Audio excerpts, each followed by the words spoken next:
Bismillahirrahmanirrahim. Assalamualaikum warahmatullahi wabarakatuh. Perkenalkan saya Ira Noviana dengan NPM 10060111972 dari Program Studi Statistika Fakultas Matematika dan Ilmu Pengetahuan Alam akan menyampaikan hasil penelitian yang berjudul Penerapan Jenis Poisson Regression dalam Memodelkan Kasus Campak pada Balita di Kabupaten Bandung tahun 2020. Masuk ke pendahuluan. Analisis regresi adalah analisis yang mempelajari hubungan fungsional antara satu atau beberapa perubahan penjelas dengan satu perubahan respon. Salah satu model regresi yaitu regresi Poisson. Regresi Poisson digunakan untuk pemodelan data dengan variabel respon berupa data diskrit. Distribusi Poisson adalah suatu distribusi peluang perubahan acak yang menyatakan banyaknya kejadian sukses tergantung pada interval waktu tertentu. Dalam regresi Poisson terdapat asumsi yang harus dipenuhi yaitu nilai varians pada variabel respon harus sama dengan nilai rata-rata. Namun asumsi tersebut sangat kecil kemungkinan untuk terpenuhi karena pada data diskrit seringkali mengalami overdispersi maupun underdispersi. Overdispersi merupakan keadaan di mana nilai varians lebih besar dari nilai rata-rata, sedangkan underdispersi merupakan keadaan di mana nilai varians lebih kecil dari nilai rata-rata. Jika terjadi kasus overdispersi, maka akan menghasilkan nilai standar error dari tafsiran parameter menjadi underestimate sehingga menimbulkan kesalahan dalam menarik kesimpulan. Metode alternatif yang digunakan yaitu distribusi jenis Poisson yang memuat regresi jenis Poisson 1 dan regresi jenis Poisson 2. Dalam pemilihan antara kedua regresi tersebut, untuk data diskrit yang mengalami overdispersi maupun underdispersi, regresi jenis Poisson 2 cenderung lebih cocok karena menghasilkan estimasi parameter yang akurat dan dapat memberikan kemampuan yang lebih baik dalam menangkap varians yang tinggi untuk memperkirakan parameter.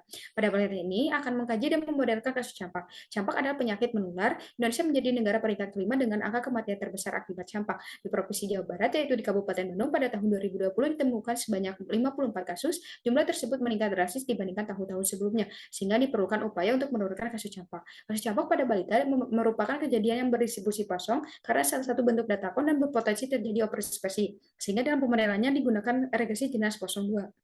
Selanjutnya masuk ke metodologi penelitian. Untuk model regresi jenis 02 disajikan sebagai berikut. Untuk fungsi densitas peluang dari model regresi jenis 02 disajikan sebagai berikut. Adapun untuk tahapan analisis, yang pertama eksplorasi data, yang kedua uji kecocokan distribusi, yang ketiga uji multikoloritas, yang keempat uji overdispersi jika terjadi overdispersi menggunakan model regresi jenis 02. Namun apabila tidak terjadi overdispersi maka dilanjutkan menggunakan model regresi Poisson. Selanjutnya penaksiran parameter, pengujian parameter, pembentukan model, dan uji kecocokan model menggunakan nilai pseudo R-square.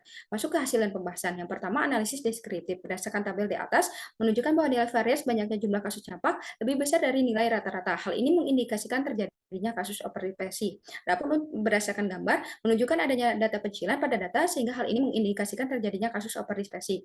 Lanjut untuk uji kecocokan distribusi. Dengan hipotesis sebagai berikut, diperoleh nilai statistik ujinya itu sebesar 0,2119. Nilai tersebut lebih kecil dari nilai kritis yang menyatakan bahwa H0 diterima. Dengan demikian, data dapat disimpulkan bahwa data jumlah kasus campak pada balita di Kabupaten Bandung berasal dari berdistribusi Poisson. Selanjutnya, uji multikoloritas berdasarkan tabel diperoleh bahwa semua variabel bebas X memiliki nilai VAF kurang dari 10 dan nilai toleransi lebih besar dari alpha, sehingga dapat disimpulkan bahwa tidak terjadi kasus multikoloritas antar variabel bebas X. Selanjutnya, uji overdispersi menggunakan uji skor diperoleh sebesar 6,6289. Nilai ini lebih besar dari nilai J tabel, maka keputusannya itu tolak H0, artinya tidak terjadi kasus overdispersi pada data variabel bebas respon Y. Selanjutnya pemodelan regresi jenis Poisson 2, penaksiran parameternya itu menggunakan MLE, namun dalam hasil persamaan masih berbentuk implisit dan non-linear, maka diperlukan penjelasan lain menggunakan metode iterasi numerik yaitu Newton Raphson dengan bantuan software SAS online. Adapun untuk hasil taksiran parameter regresi jenis Poisson 2 sajikan pada tabel sebagai berikut dengan model yang diperoleh sebagai berikut. Lanjut ke uji signifikasi parameter. Yang pertama uji simultan, diperoleh keputusan menolak H0 karena nilai G kuadrat atau nilai deviasinya itu lebih dari nilai C square, yang artinya minimal ada satu variabel bebas X yang berpengaruh signifikan terhadap jumlah kasus campak pada balita.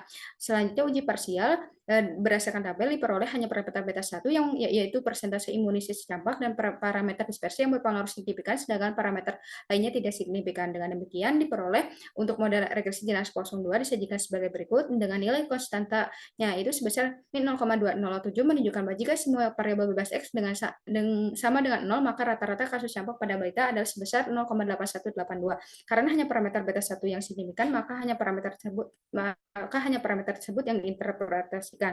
Untuk parameter beta 1 sebesar 0,01930 menyatakan bahwa setiap kenaikan 1% persentase balita yang mendapatkan imunisasi campak, maka akan sebanding dengan meningkatnya rata-rata kasus campak pada balita di Kabupaten Bandung sebesar 1,0195 kali dari rata-rata semula dengan variabel lainnya konstan. Hasil ini tidak sesuai karena dengan teori yang menyatakan imunisasi campak merupakan salah satu imunisasi yang efektif untuk mengurangi kasus campak pada balita. Hal ini disebabkan karena adanya lag data atau keterlambatan dalam pemrosesan data atau penyebaran data. Oleh karena itu, penting untuk melakukan pembaruan data secara teratur dan memastikan data yang digunakan adalah data terbaru agar hasil penelitian akurat dan dapat menggambarkan situasi yang sebenarnya. Selanjutnya, uji kecocokan model menggunakan nilai episode R-square diperoleh sebesar 0,3936.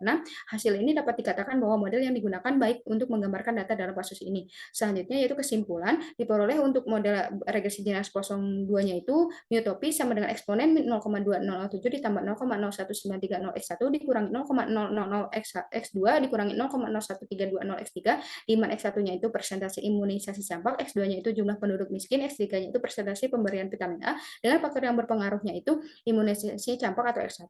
Berikut untuk daftar pustaka yang saya gunakan. Dari saya sekian.